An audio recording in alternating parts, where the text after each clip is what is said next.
Perhaps you should stick to bedpans before someone checks your credentials more carefully. That is what Dr. Caldwell said 42 minutes before his entire career collapsed around him. St. Michael's Hospital in Houston smells like antiseptic and desperation under fluorescent lights that hum at a frequency most people never notice, but Elena Martinez has heard in 3 countries on 4 continents. The ICU breathing machines wheeze their mechanical rhythms like ventilators in a forward operating base, and she moves through the ward with a kind of economy of motion that comes from years of doing more with less. Her hands are steady as surgical steel as she adjusts the 4-drip for the 4-star general in bed 7, a patient whose presence at St. Michael's carries the weight of classified conversations and classified reasons no one at this hospital will ever understand. The general lies quiet, recovering from a post-surgical complication that the official record says was a training injury and Elena knows was something far worse. Deep in her scrub pocket, pressed against her ribs where only she can feel it, sits a tarnished military challenge coin, the one the general gave to her son David 18 months ago when he pinned the Ranger tab on his uniform. Elena's fingers drift to it sometimes during her shift, a reflex, a prayer, a reminder of why she is here at all. She walks with a barely perceptible limp that most people attribute to long shifts and concrete floors. The limp tells a different story, one involving a convoy, an IED, and 4 miles of terrain that should have killed her but didn't. No one at St. Michael's knows this. No one at St. Michael's knows that the deferential nurse restocking crash carts with items organized by size and urgency is Master Chief Petty Officer Elena Martinez, embedded at this hospital by naval intelligence to quietly monitor the general's recovery and ensure nothing compromises whatever intelligence he still carries in his classified wound. The hospital thinks she is temporary staffing. The staffing company thinks she was referred by a friend. Only the general knows her true name and her rank and the call sign Reaper 7 that no civilian should ever speak aloud. Elena Martinez has trained herself to be invisible, quiet, competent, present but not memorable. It is how she has stayed alive for 17 years. It is how she has kept her son alive. Dr. Caldwell enters the ICU at 0612 hours like he owns it, which in some sense he does. His white coat is crisp in a way that costs money and his smile has been practiced in mirrors for years until it conveys warmth without actually containing any. He moves toward the general's room with a tablet displaying billing codes and supply manifests, and behind him walks Marcus Chen from the medical supply contracting company, a man whose suit probably costs more than Elena's monthly rent and whose business card identifies him simply as operations manager. Elena notices things. It is what survives.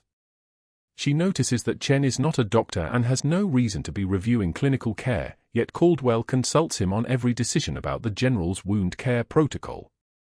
She notices that the supplies being charged to the general's account, advanced hemostatic gauze, specialized irrigation solutions, titanium compression plates, exceed by several $1,000s what is actually appearing on the patient's chart or in his wound care orders. The discrepancy burns in her mind like a number she cannot unsee. Elena continues restocking the crash cart, her movements precise and unhurried. She reaches for the defibrillator pads, checks their expiration dates against her internal clock, arranges them in the order she would use them if the general coded.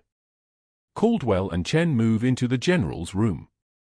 Through the observation window, Elena watches them conduct what appears to be a routine check, though Caldwell spends most of the conversation looking at his tablet and not at the patient.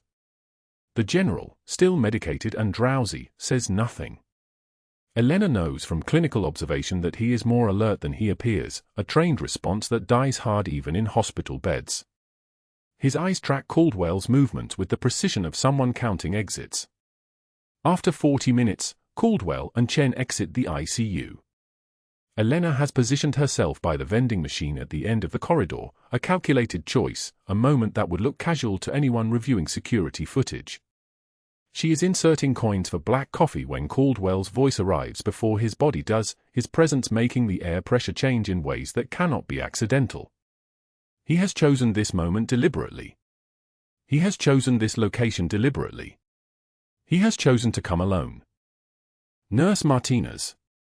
His tone carries the weight of someone who has been waiting for the right moment to deploy a weapon. She does not turn.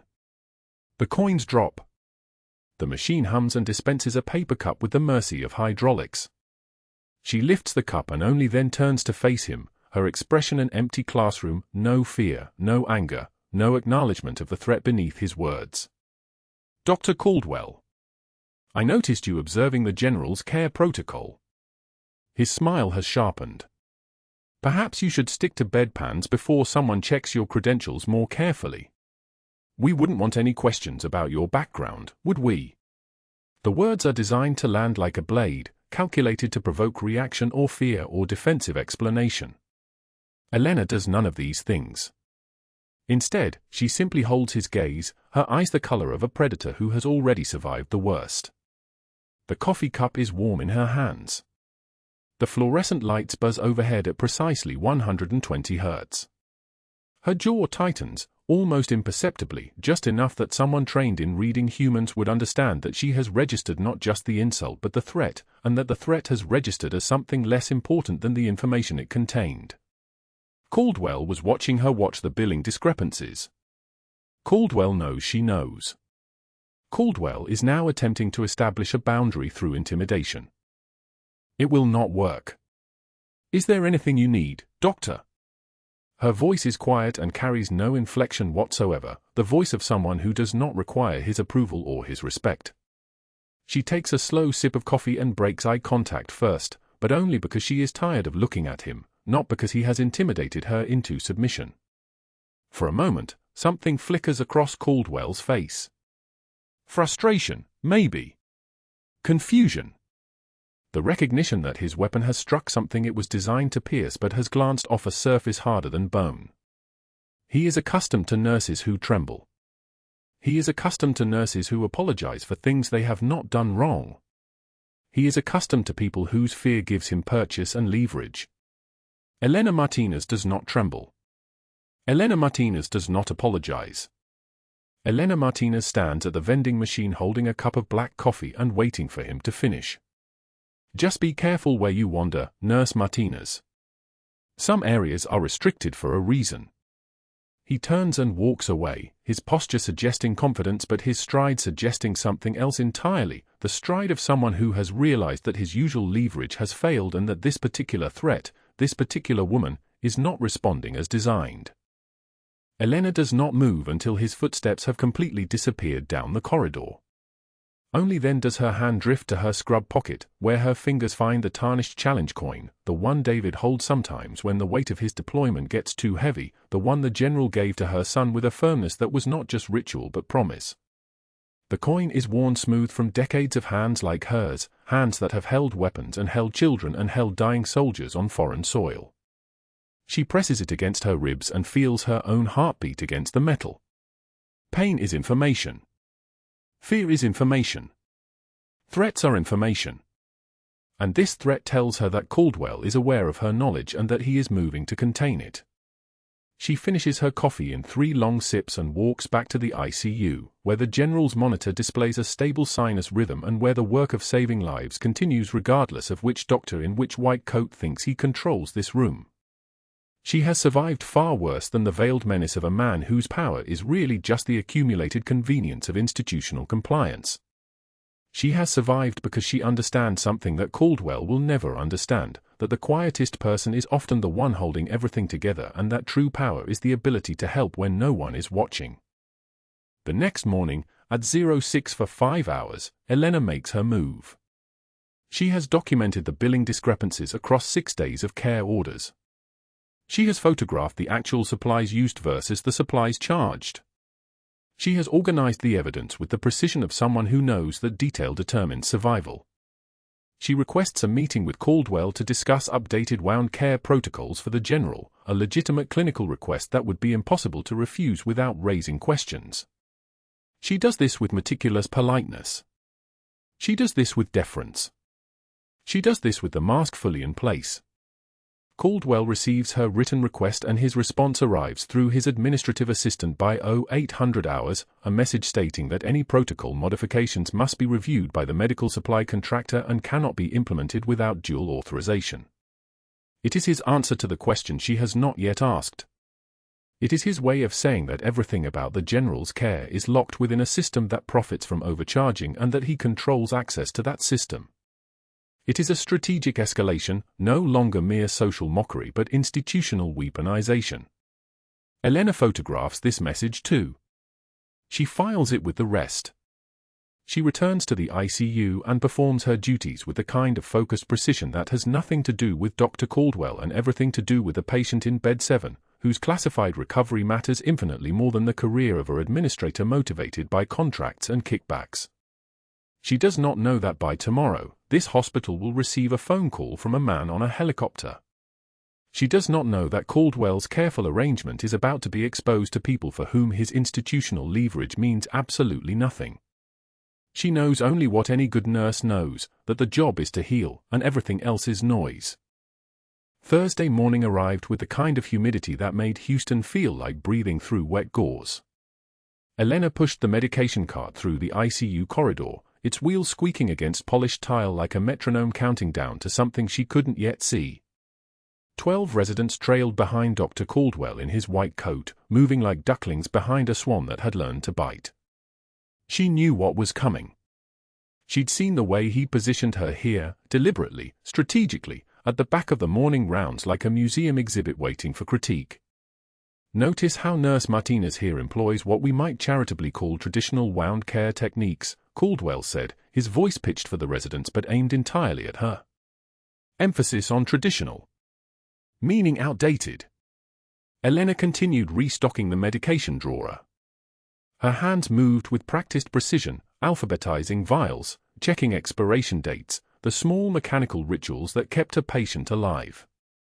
The same hands that had performed field triage in Helmand Province under mortar fire, that had tied tourniquets with one hand while returning fire with the other. But Caldwell didn't know those hands existed. To him, she was just a nurse who reorganized supplies while he spoke. This is precisely why we have protocols, people, he continued, addressing the residents as if Elena had already left the room. Can't have the help improvising, can we?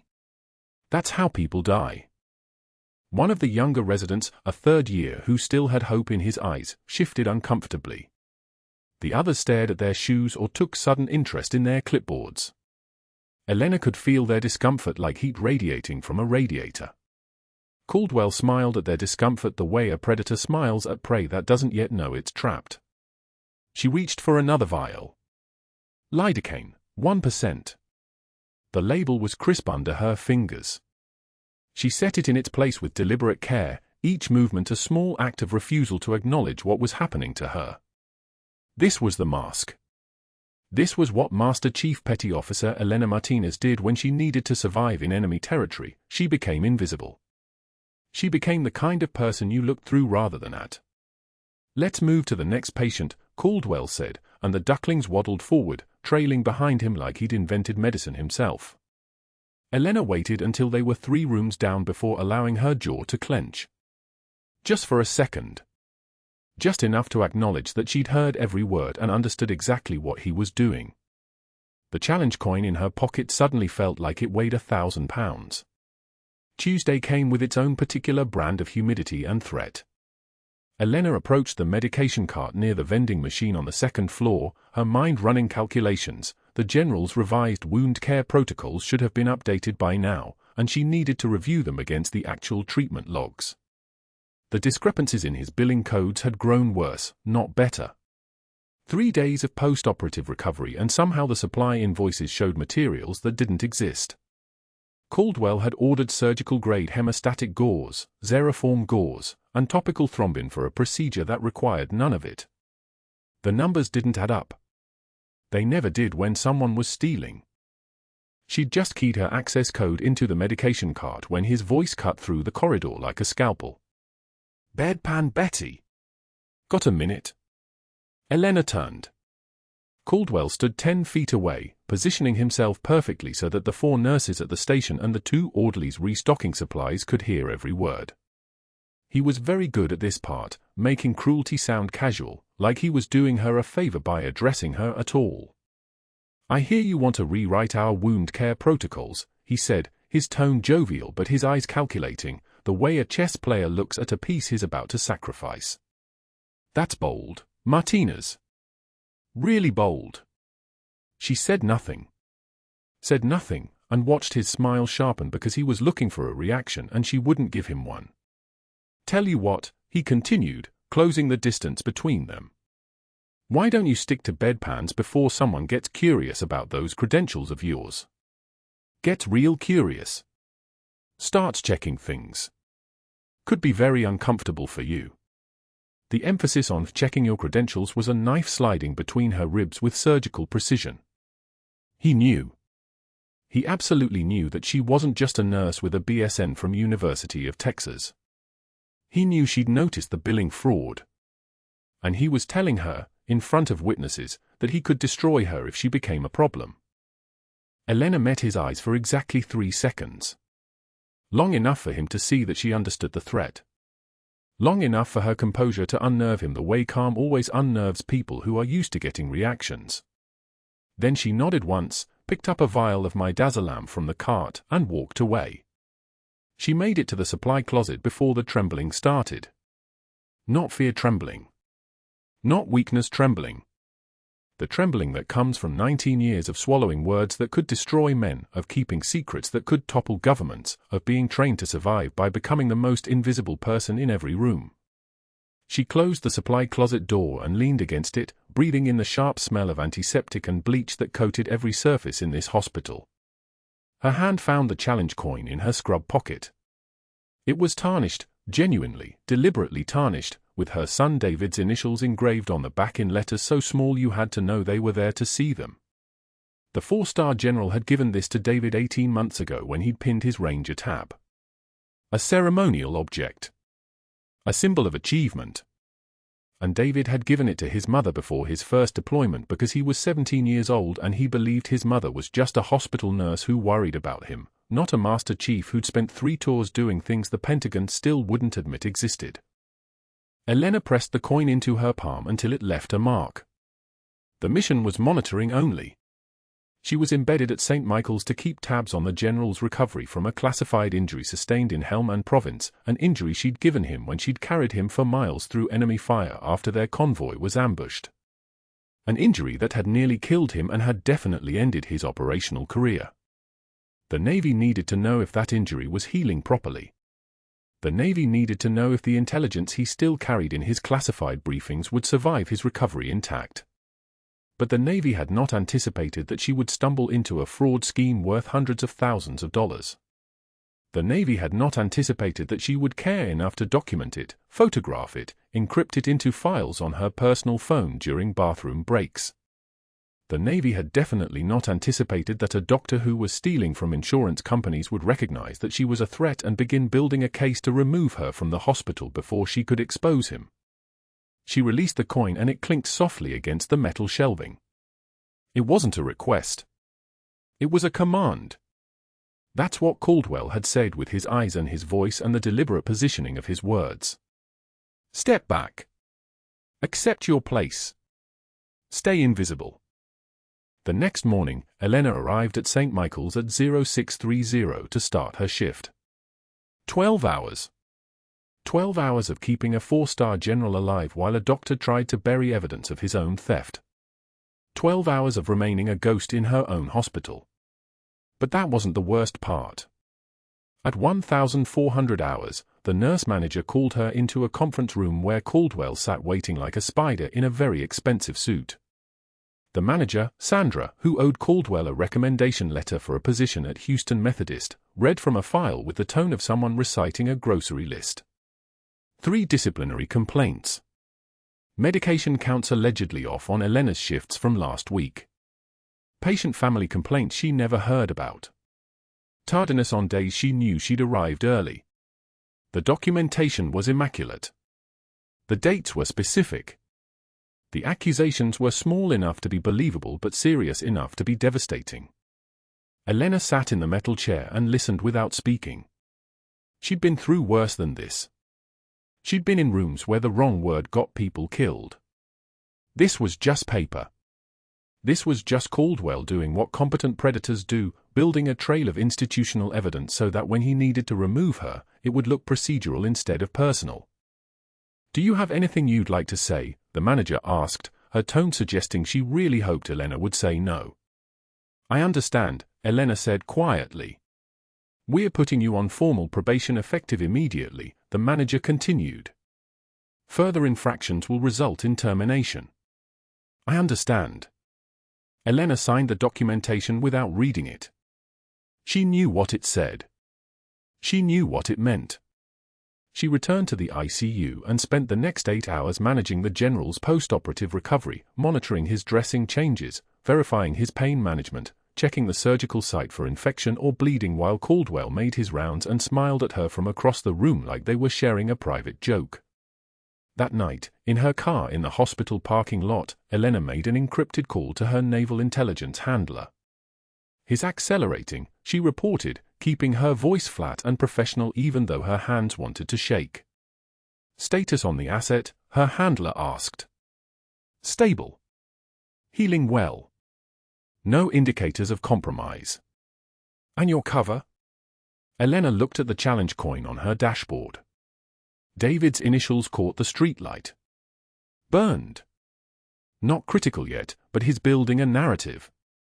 3 weeks, maybe 4, before he terminates me. The silence on the line lasted long enough for Elena to hear her own breathing. Do not break cover, her handler finally said. The mission is monitoring only. If you're burned, we extract you, but the general's security becomes compromised. Understand? Understood. Elena ended the call and sat in the darkness of her car while the city of Houston hummed around her. The challenge coin was still there on the dashboard. The symbol of her son's achievement. The weight of secrets she would probably carry until she died. She drove home knowing that Dr. Caldwell was very smart and very patient and very certain that he could break her before she could expose him. He was wrong about that last part. Elena sat in the bathroom stall at St. Michael's during her lunch break, the fluorescent lights humming their mechanical lullaby above her, and opened the encrypted note application on her personal phone. 17 entries now. 17 surgical supply codes that didn't match what she'd actually seen used during the general's procedures. Caldwell had ordered a level 1 rapid infuser build to the account, a device worth $8,000, but Elena had watched the OR team use a standard gravity drip for the blood transfusion. She documented the date, the time, the discrepancy, her hand steady as a surgical laser as she typed. $847,000 in phantom charges over 4 months. Not mistakes. Patterns. The kind of patterns that took deliberate coordination with a supply contractor who marked up phantom inventory and split the difference with whoever authorized the orders. She heard footsteps outside the store, another nurse passing, and went silent, her thumb hovering over the save button until the footsteps faded down the corridor. The phone sealed the file behind encryption that would take the Pentagon 3 minutes to crack and the FBI 6 months. Elena would have preferred to wait, but time was a luxury neither the general nor her mission could afford. She flushed the toilet, ran cold water over her hands at the sink, and caught her reflection in the mirror. The woman looking back was someone she barely recognized anymore, eyes the color of dark slate, jaw set, the kind of calm that comes from having already survived the worst and knowing worse was still possible. Dr. Caldwell made his first strategic phone call at 2:19 p.m. on Tuesday from his office, the door closed, speaking in the measured tones of a man who'd spent 20 years building networks that operated on mutual obligation and plausible deniability. His college roommate, Thomas Vance, still held a position at the Texas Medical Board, not the top position, but the kind of position that could request audits, flag concerns, launch investigations. They'd roomed together at UT Austin, played intramural lacrosse together, attended each other's weddings. Caldwell's voice was honey and venom. Tommy, I need a favor. Nothing overt. We've got a nurse here at St. Michael's with some credential irregularities I'm concerned about. Could you do a random compliance audit? Focus on her file specifically. Silence on the line. Then, what kind of irregularities? Caldwell smiled. The kind that makes me wonder if she's really qualified for critical care work. If there's something there, you'll find it. If there isn't, then I was just being cautious. A chuckle from Tommy. I owe you one from the Sanderson contract anyway. Consider it done. The call ended. Caldwell set the phone down and looked at the photograph on his desk, his 3 children at a resort in Cabo, his ex-wife's smile barely visible at the edge of the frame. He'd paid for that trip with money that technically belonged to St. Michael's Hospital, money that officially went to the surgical supply contractor and unofficially came back to him in cash payments delivered to a private mailbox in Sugar Land. The audit would find nothing because Elena had no irregularities, but it would create a paper trail of suspicion, a question mark next to her name that would spread through institutional channels like oil across water. At 4:15 p.m., Caldwell walked through the administrative corridor toward the office of Raymond Hartwell, the hospital board chairman, a man who'd donated $6 million to St. Michael's over 15 years and expected exactly the kind of deference that money purchased. The scotch was already poured when Caldwell arrived, 2 fingers of Macallan ice, a small crystal tumbler that cost more than Elena's monthly rent. Hartwell was 73, tan from golf courses across Houston, his watch a platinum Patek Philippe that caught the light like a small sun. They exchanged pleasantries. Then Caldwell leaned forward, his voice dropping to the register of confidence. "Ray, I need to discuss a potential liability. We have a nurse in critical care who's been demonstrating unusual interest in patient billing records and supply chain documentation. I'm wondering if there might be credential issues we haven't discovered yet." Hartwell's expression didn't change, but his hand tightened around the glass. "Which nurse?" "Elena Martinez. Works the ICU. Excellent clinical skills, but she's been asking questions that seem outside her scope. I've initiated a review, but I wanted to make sure the board understood the potential exposure." Hartwell nodded slowly, setting down his drink.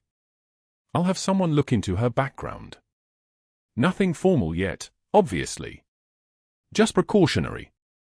Caldwell raised his glass. "I appreciate your discretion on this." They drank.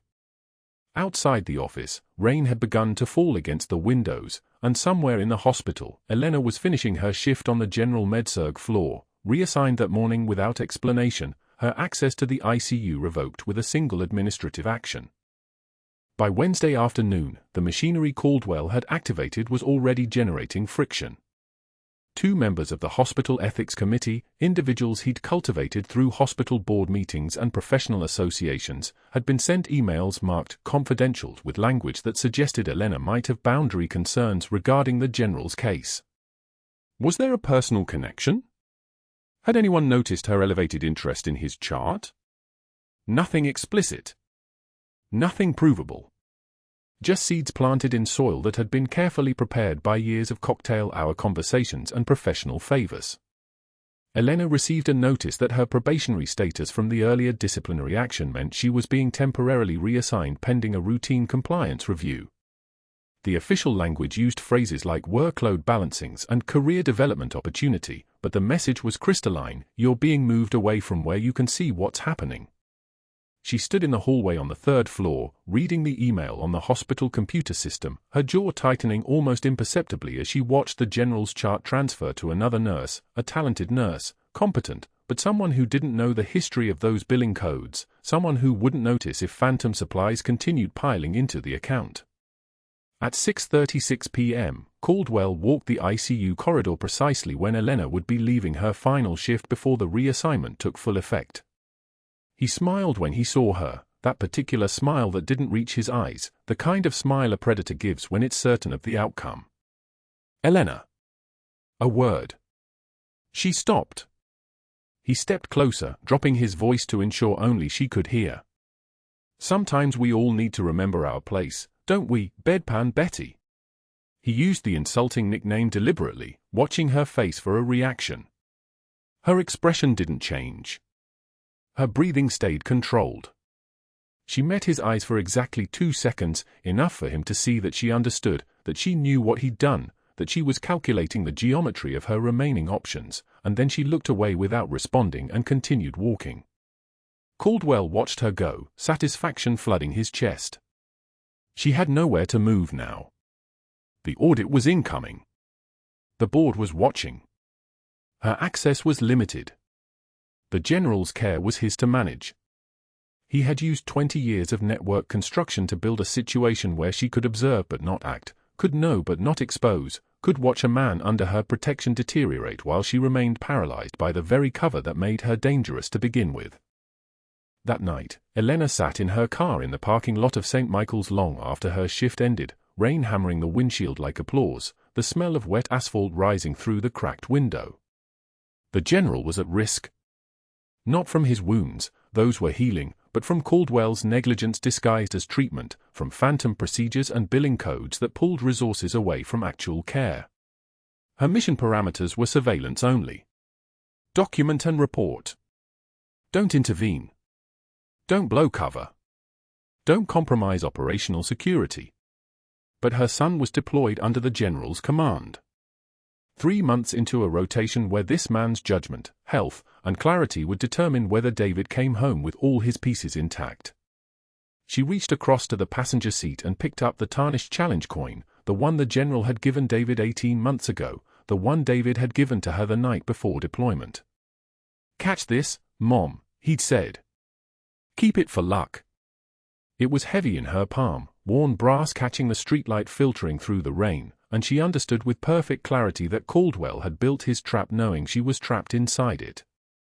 He could strangle the general's care through administrative negligence. She could watch. She could document. She could do nothing. The phone buzzed at 0340 Thursday morning.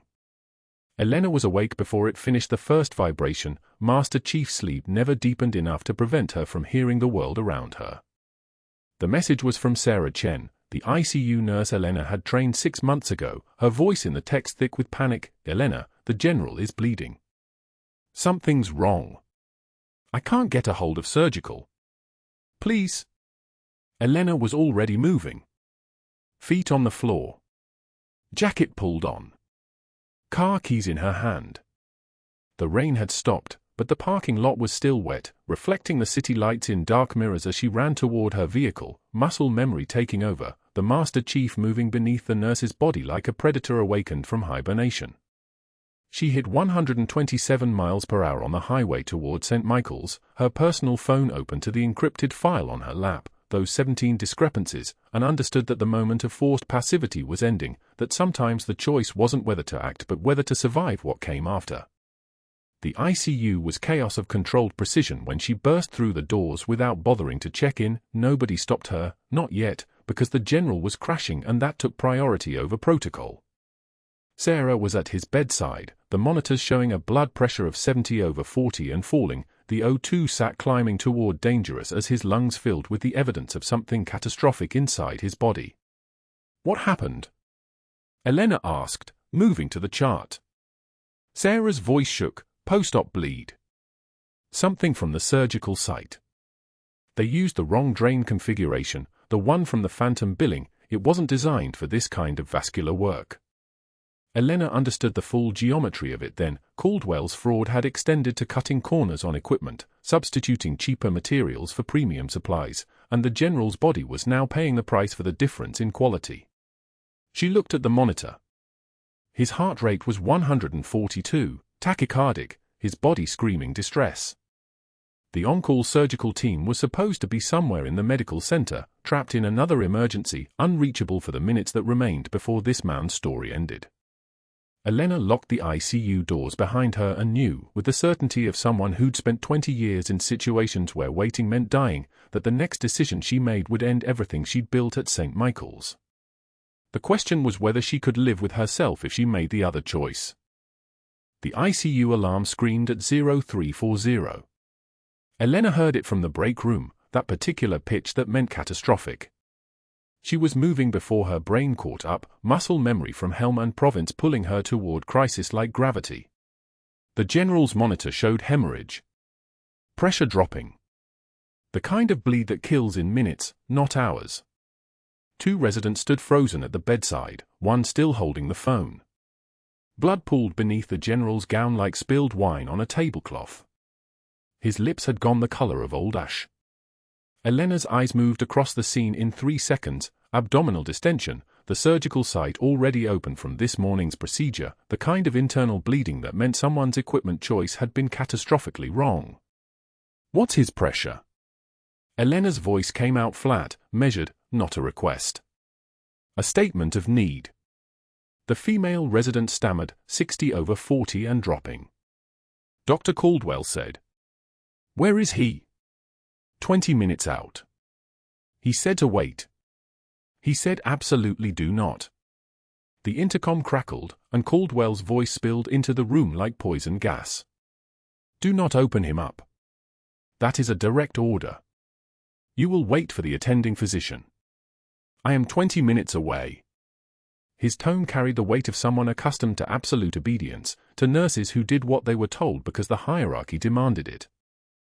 Elena moved to the door without hesitation. Click. The lock engaged. The soft sound of finality.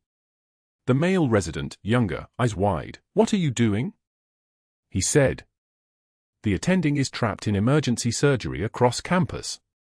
Elena's hands were already moving, muscle memory taking the wheel. 40 minutes minimum. This patient has 4. She grabbed the crash cart scalpel, her movements precise as a chronometer. You're going to help me, or you're going to step back. She didn't wait for his answer. The blade went in with the confidence of someone who had performed this in worse places, under mortar fire in Sanjin Valley, by the light of burning vehicles, with shrapnel still falling. This was just a hospital. Just sterile lights and equipment that worked. This was easy in comparison. The initial incision. Spreading the ribs. Her hands knew the anatomy the way some people know their own heartbeat. Clamp. Now. She nodded at the male resident, who moved forward like a man in a dream. His hands shook as he positioned the satin sky clamp along the bleeding vessel. Elena performed direct cardiac massage with her left hand, the general's heart limp beneath her palm, waiting for electricity and will to return it to rhythm. Her right hand guided the resident's trembling fingers to the correct position. The vessel clamped. The hemorrhage slowed. Then stopped. 03 for 4, 10 minutes since the alarm. Caldwell's voice had been screaming over the speaker the whole time, threats, orders, demands. Elena had stopped hearing him after the first 30 seconds. There was only the work. There was only the patient. There was only the man who had pinned her son's Ranger tab 18 months ago, who had believed in David when nobody else did, who was now pale and still beneath her hands but still breathing. His pressure stabilized at 90/60ths at 0351. Not good, but alive. The resident stared at her with an expression somewhere between awe and horror. Get 0 positive running wide open. 2 units minimum. Yes. Yes. That was when the door burst open. Dr. Caldwell stood in the threshold with hospital security and the chief of surgery flanking him like acolytes, his phone already raised and recording. His face had gone the color of raw meat. Behind them, Elena could hear shouting, could hear the mobilization of institutional machinery that had just begun to turn. Step away from that patient immediately. Caldwell's voice had lost its smoothness, fractured into something sharp and panicked. You are terminated, effective immediately. Practicing medicine without a license. Reckless endangerment. Insubordination. He gestured to security. Remove her. Elena removed her blooded glove slowly. Deliberately. She met Caldwell's eyes for exactly 3 seconds, long enough for him to see that she was not afraid, that she had not trembled, that whatever power he thought he possessed meant nothing to her. Then she looked away, the dismissal complete. Security led her out while the chief of surgery rushed forward to assess the general's chest. Elena walked past them with her head level, her posture erect, her silence more eloquent than any defense could have been. She understood what was happening. He understood it too. She had blown her cover to save a life, and now the only way to survive this was to let it destroy her. By 0700, her termination letter was printed on official hospital letterhead. Reckless endangerment. Practicing beyond scope. Insubordination. Failure to follow direct orders from a supervising physician. Each charge carefully constructed, each one technically defensible. She couldn't fight them without revealing her naval intelligence placement. She couldn't explain her surgical skill without exposing the general's classified recovery mission. She couldn't defend herself without compromising everything. Her locker was already empty when she arrived at 0645. Security had packed her belongings into a cardboard box, scrubs folded in neat thirds, her trauma shears, a pen she'd stolen from the ICU desk 3 years ago. She picked it up and felt the weight of it. She carried the box to her car in silence while Caldwell made phone calls from his office, his voice carrying through the hospital's open office design, medical licensing board contact and hospital board chairman, and contain the liability. But that wasn't what would haunt her as the sun rose over Houston. It was the knowledge that she had chosen correctly. She had chosen the general, had chosen her son's future, had chosen honor over self-preservation. And now that choice was going to cost her everything. Caldwell's network was already mobilizing, 20 years of accumulated favors, relationships, mutual obligations. He had built an empire on the currency of prestige and institutional power, and he was calling in every chip at once. At 3 a.m. Friday morning, Elena sat in an empty diner on the south side of Houston, one of those places that never quite closed, where the coffee was perpetually too old and the fluorescent lights buzzed like dying insects. The cup sat in front of her, the coffee long gone cold. Her reflection stared back from the dark window outside, a woman who looked like a ghost of herself, still wearing the same scrubs from her shift, blood beneath her fingernails despite 3 washings. Her handler's words echoed in the silence, mission failure. Cover blown. Operational security compromised. The general was stable, yes. The hemorrhage had been stopped, the internal bleeding controlled. But the cost was her anonymity, her position, her entire presence in the medical center. Caldwell had won, or so he believed. He had destroyed her professionally, cleared the field, eliminated the threat she represented. Elena's hands trembled, not from fear but from restraint. From the knowledge that she had made the correct choice and that correct choices did not always have happy endings. She reached into her pocket and found the tarnished challenge coin, the one David's commanding officer had given her son 18 months ago. She turned it over in her palm, watching it catch the diner's harsh light. Reaper 7 had made her choice. Elena Martinez, nurse at St. Michael's, had paid the price. She did not know that in 4 days, everything would change. She did not know that the general was already making calls from his hospital bed, that David was already moving toward a revelation that would shake the foundation of the institution designed to bury her. She did not know that silence was sometimes the loudest weapon of all, and that her composure under fire had created a vacuum that the truth would eventually fill. For now, she sat in the dark diner and watched the coffee go cold and wondered if saving one man's life had cost her son the commander who believed in him. The question hung in the air like cigarette smoke, unanswered and heavy. The board hearing room fell silent at 9:24 a.m. when the hospital board chairman's assistant walked in holding her phone, voice shaking. "Sir, you need to see this. Security footage. 40 million views in 12 hours. Dr. Caldwell at the vending machine, his voice dripping contempt, stick to bedpans before someone checks your credentials more carefully. Elena restocking supplies. Her hand steady. Her face composed. His smile like a shark sensing blood in the water." The comment section was a crucible. Former patients of Caldwell's wrote about his dismissiveness, his shortcuts, the patients who should have sued. Medical students posted about his lectures, arrogance masquerading as expertise.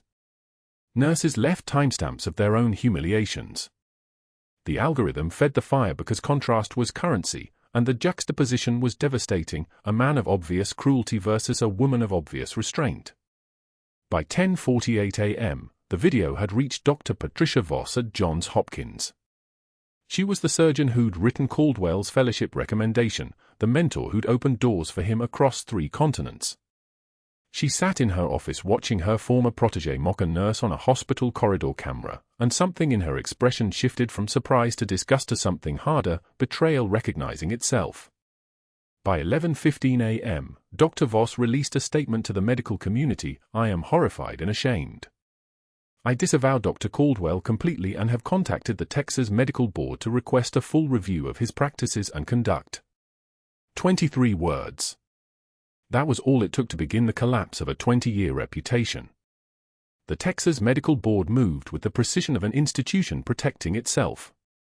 By 1:38 p.m., they'd convened an emergency investigation into his billing practices. By 1:44 p.m., a forensic accountant sat in a St. Michael's conference room opening files on his laptop, fingers moving with mechanical certainty across the keyboard. $340,000 in phantom supply charges for the general's care alone. 18 other patients with similar patterns. A consulting company registered to Caldwell's wife, a shell so obvious it seemed designed to be discovered once someone finally looked. The contractor relationship unraveled like a sweater with one loose thread.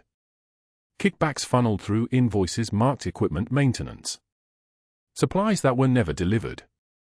The hospital's legal team arrived at 1:40 p.m. with boxes and a forensic accountant and the kind of controlled fury that comes from institutional embarrassment.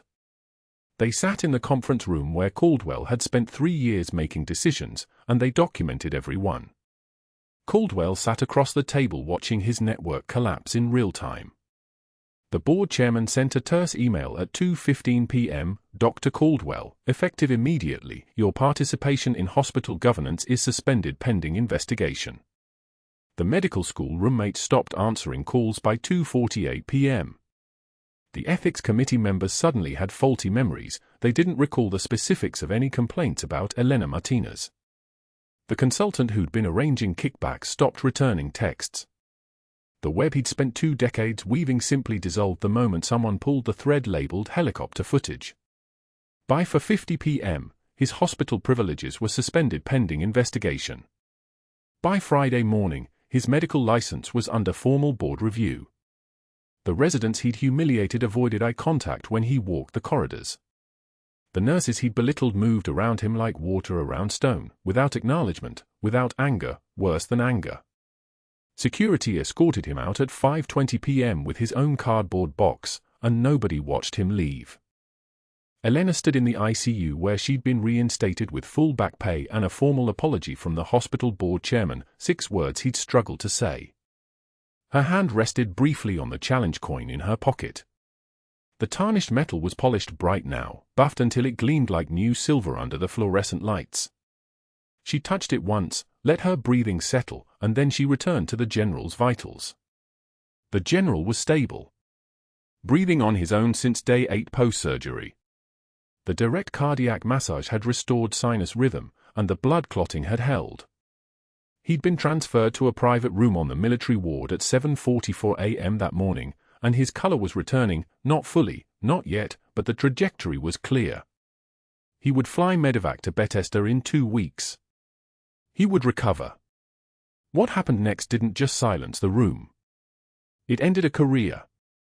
6 months passed like an interrupted breath. Elena walked past Houston Community College on a Tuesday morning in March, wearing her Master Chief Petty Officer uniform for the first time in public. The Navy's formal liaison pin sat at her collar, gleaming.